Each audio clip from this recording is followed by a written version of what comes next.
Hi, my name is Mark Switzer and I'm a music professor at Hillsborough Community College and one of the artistic directors of the Guitar Series. So I want to welcome you back to the HCC Virtual Classroom Series. For our second class in our virtual classroom, we present Miss Jessica Floyd.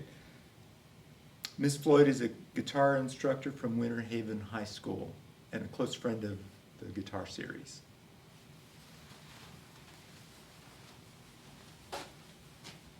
And it's my pleasure to introduce Stephen.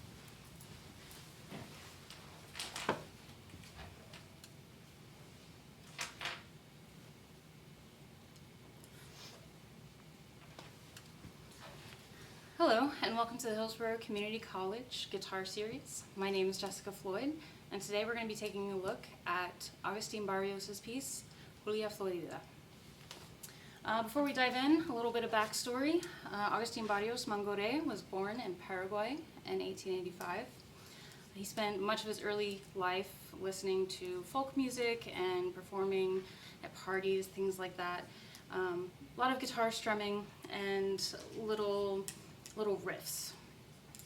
At age 14, he began studying classically with his only guitar teacher, Gustavo Sosa Escalada.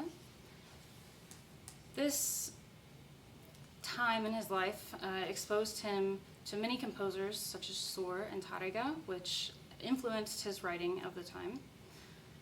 He ended up leaving school and began work as a bank scribe because, well, life as a musician is very difficult. So he decided he was going to take a whack at that, and it's ironic because now he is actually printed on the Guarani $50,000 bill.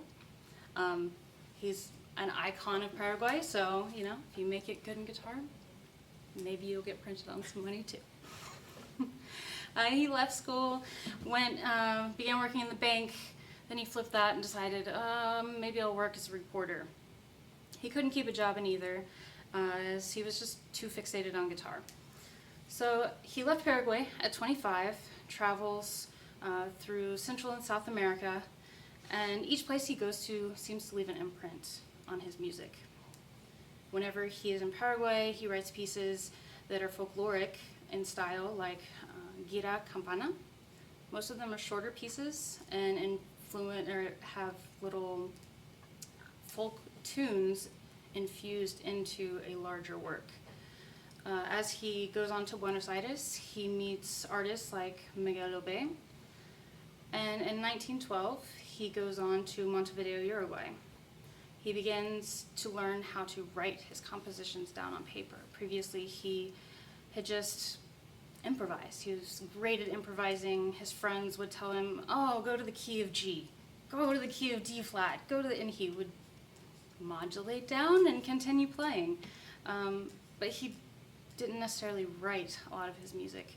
At this point, he goes in, really starts writing, notating all of his compositions, and he starts studying classical musicians like Bach and Mendelssohn and Grieg. This point in time, his compositions take a turn, and you start noticing that he composes things like mazurkas, madrigals, and valses, which are very evident in the time period from other pieces like Chopin, which, ironically, he also presents himself as the Chopin of the guitar. He wears really nice clothes, presents himself very well, plays virtuosically, and is really putting on his best face. He then travels up to Brazil and writes one of the most beautiful tremolo pieces, Un Sueño en la Floresta, then goes back to Montevideo and writes La Catedral. It's inspired by Bach and a local cathedral. At this point, he meets Segovia, and Segovia considers him to be a great composer, that La Catedral was a magnificent concert piece and is an ideal repertoire for any guitarist. We have debates as to why he may not have played that piece. In some versions, he never got it. In other versions, he was a little jealous and maybe didn't want to bring so much light onto Barrios because it would steal some of his. We don't really know the answer, and we probably never will, but it's something to think about. He continues to go traveling through Latin America and hits a turning point where he's not reaching his audience. He's not presenting himself the way that he wants to. So he flips the script completely and changes his persona to present as Chief Nitsuka Mangare. Nitsuka is just his name, spelled backwards, but he embraces all of the Guarani clothing, or lack thereof. He goes on stage with face paint, no shirt, and, feathers on his arms, things like that. Whenever he goes to Europe, they don't know how to handle this. They don't know why this savage person is on the stage. And it took time. Some of them he won over with his music, and some of them, well, they just moved on to other artists. But he takes this back to Caracas and is met in Venezuela with a great reception. People love him. He spends a good chunk of his life there, really living up his heydays. After that, he couldn't really make it in Europe because war was about to break out. He travels back to Costa Rica, and that's where we meet Julia Florida in 1938. Julia was Barrios' student and the niece of his patron, Francisco Salazar. The name Florida, in this case, does not refer to Hillsborough County. It refers to the nickname Florida, which means to bloom or to blossom or to flower. So Julia had just probably hit puberty and just grown up, and so all of her family called her Julia Florida. At Barrios' point in his life, he is teaching, which is one of the very few times that he does, and is just having to take time for himself because his health has deteriorated. He has had a couple heart attacks, a few other health setbacks, and his glory days are fading. So as we look into this piece, I like to think about it reflectively. This is a point where he's endured a lot of struggles. He's had some great times and he's had some confusions. So he mimics that in this piece that is named a barcarola, which means a boat song. He takes us on that journey of his life on this boat in this song. If we think about Barrios, he comes from Paraguay, which is landlocked. There's no water there. And he travels all around the world, but he takes that first step into the waves that you will hear at the introduction of this piece. We go into D major, it's happy, it's comfy, we like it, sounds nice.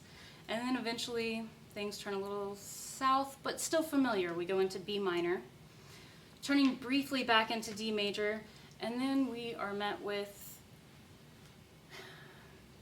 changing modalities over and over and over again. He takes his chromaticism in every voice and really just leads you down turns that you didn't even know were there. After all of this tension, all this buildup, we return back to D major. And whenever I play the A section the second time, I'd like to take it a little slower, a little softer, because time softens all of us, and the journey can be long, but we make it through. Barrios helps remind us not to be resentful of the journey, but to embrace and ride through the changes, to take time to look back on fond memories. He was a prolific guitarist that went largely unrecognized in his time, but his works live on today and continue to share their beauty. Please enjoy Julia Florida.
Alright, so diving in, first thing to talk about, the very first chord, or the combination between the first chord and the second chord. We move at the beginning from 1 chord to 5, 1 to 5. 1 is our tonal home, makes us feel safe. 5 is pushing away. So he really builds in that wave motion right at the beginning. A really common thing that happens is people like to play this introduction chord. And leave this bass note ringing. But D doesn't belong in an A chord. So make sure that whenever you play this, after you play your high A, you come down with your thumb, let it rest on that 6th string, muting the bass note. So without, and then with.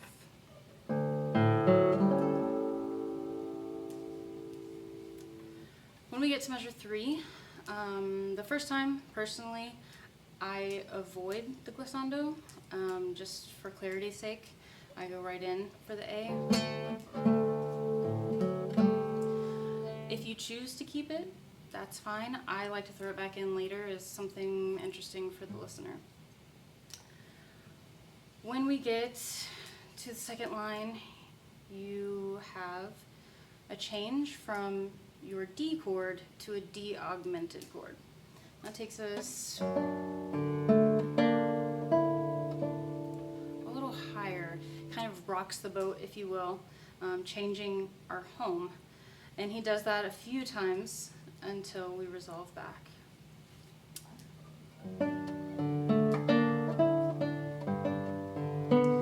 We're going 4, we think the next chord is 5, but we take it back to a D7 chord instead.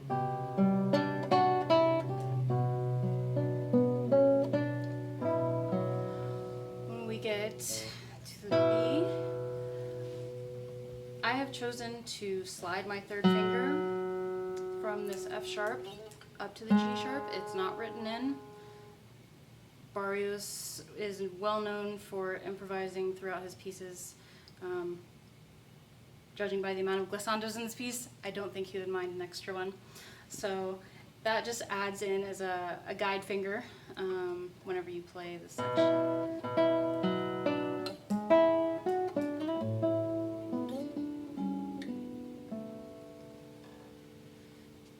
As we go on to our next phrase, it starts the same. We can add the glissando here if you want, or save it for later.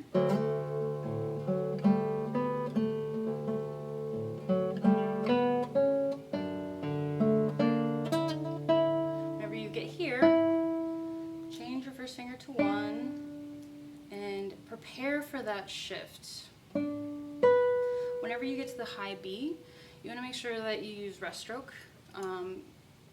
I have a tendency to use my ring finger, if you want to use middle, whichever is more comfortable for you. But on those nice full chords that have an extended range, that high note really wants to be nice and full and smooth. So changing from a free stroke to a rest stroke will give you a little bit broader tone. After the B chord, we start this little shift down. And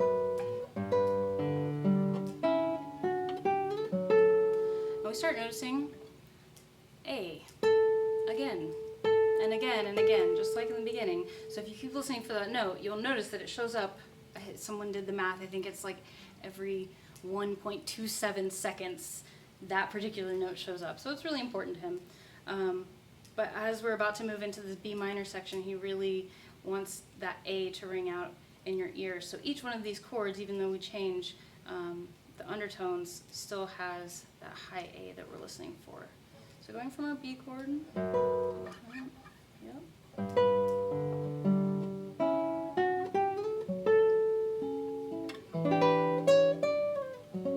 Then it shows up again. Treat that inner voice from C sharp to D very carefully as we go up to this G chord. It's so empty and soft that you just have to take your time with it. He has a retardando written in there. I say put ever so slightly a fermata on that D and just hang on before you slide back down to A.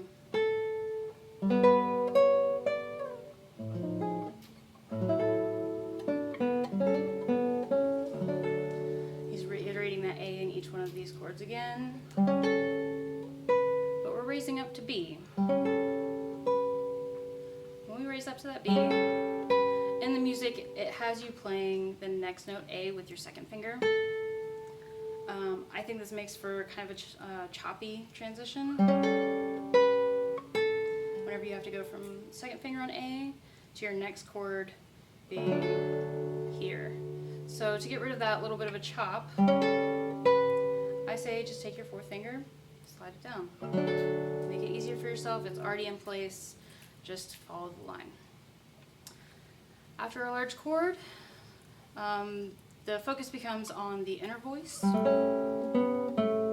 And that A, B, A. And then it goes up to A sharp, which is setting us up for our new tone, B. We switch into B minor. So we'll go through that section.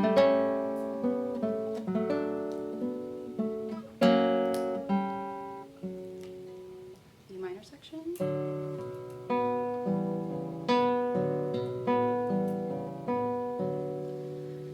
It's a different rhythmic pattern than he has in the rest of the piece. I like to think of these underlying bass notes as almost like an undercurrent that's washing underneath, and you know there's turmoil, you know there's something happening there. And it's stressful because we're transitioning to a new home. He likes to present that new home by, in between each one of these little undercurrents, he plays B.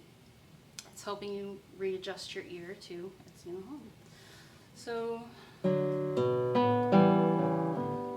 whenever it plays for the second time, I usually like to take a little ponticello, give it a little color tone variety.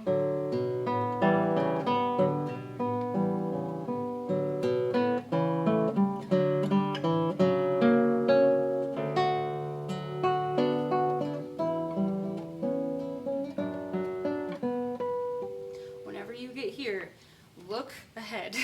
If you're not paying attention, you might miss your harmonics. Use those open notes to really make the transition clean.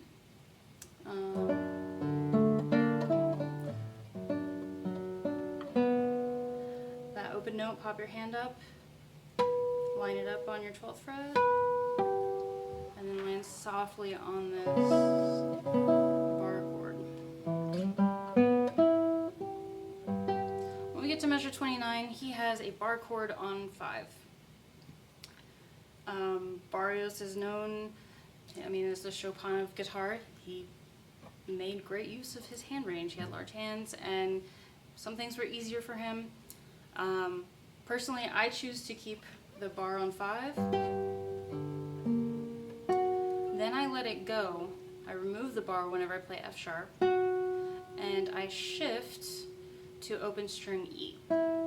This eliminates some of the pressure that you have building up in this section, just tension in your left hand.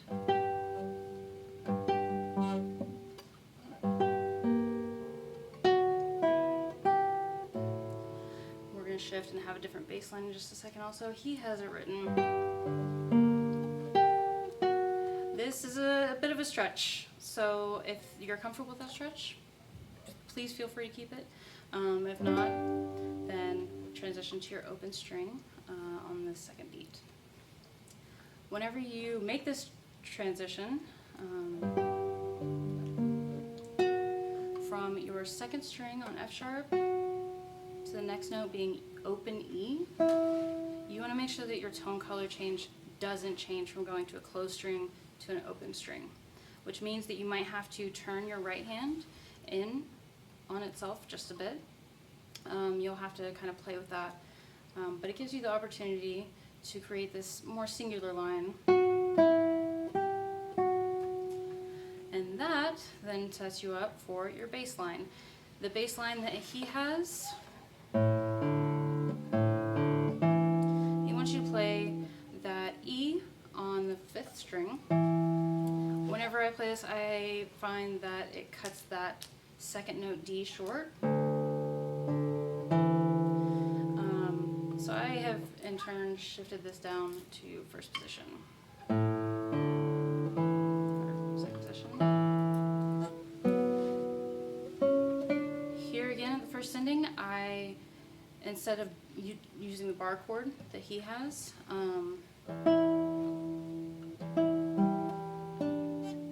it's just a lot, so I make it open strings. Why not play them when you have them?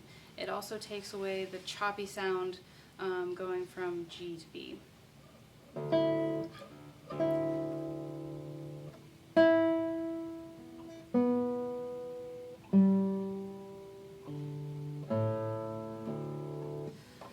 So,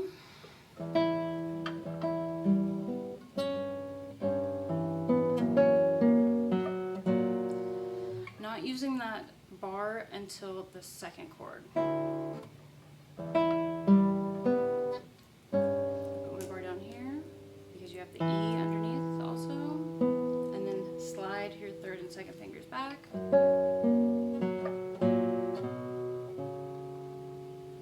Whenever I play the E, the low E, the first time, I use my first finger.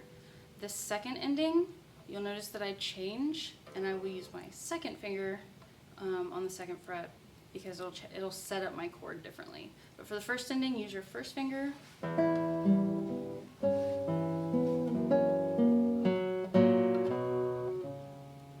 you back. Alright, when we get to the second ending, we want to go from here, reach your first finger up to the second fret, or sorry, that's first ending.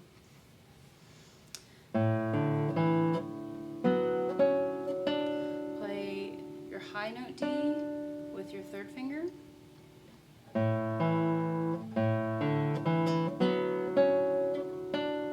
Then reach your second finger forward, play your low E.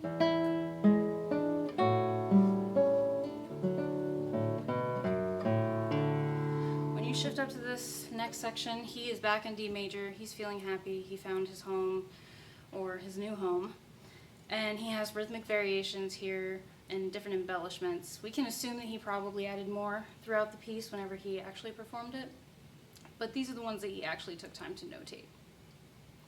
We move up higher on the neck. Also brings a lightness about it whenever you play it.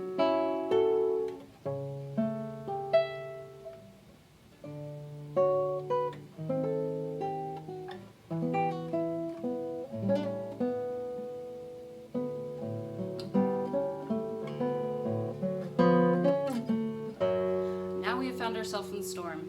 We have drifted. We are no longer in the key of D. We're actually shifted to the minor third as our home.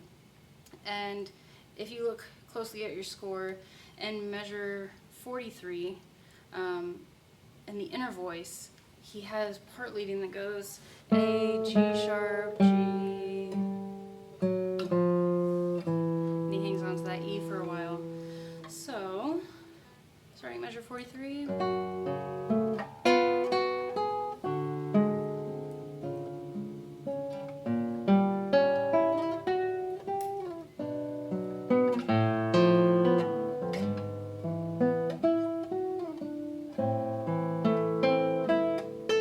Oh, our A showed back up again. We want to go home. Except for our 5 chord is now minor, which is also still confusing to us, but we are transitioning back into our major key. As we play your E minor chord,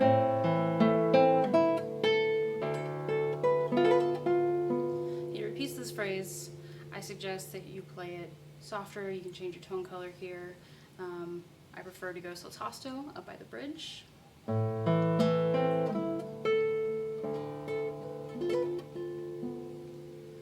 And then he starts his next pattern, which is great because the bass line is descending, the inner voices are descending, but he keeps that high note A ringing out over the top, just like this shining light of hope that maybe one day you'll get back to where you're supposed to.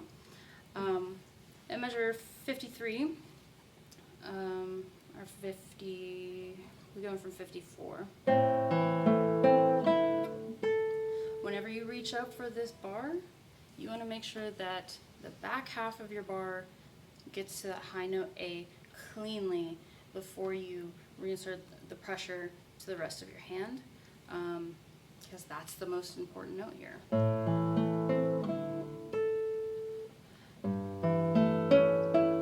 We play our chord, and then we have a harmonic. Some people trade this in for the actual note. I like the harmonic, so I choose to keep it. But whenever you play this harmonic and you go to the next chord, you can't just put all your fingers down at once. It's going to cut your harmonic off, and we need the light. So we will transition down, and you're just going to put down one finger at a time as we go on to our next chords.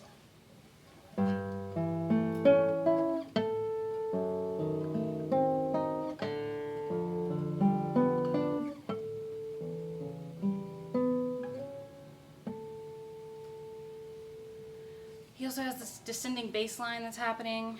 We go A, G, F sharp, and that's taking us back to our original key, D. We resolve, it goes back home. That A, that shining light that we had in those harmonics, reoccurs as the welcoming wave at the beginning of the piece. We go from measure 53.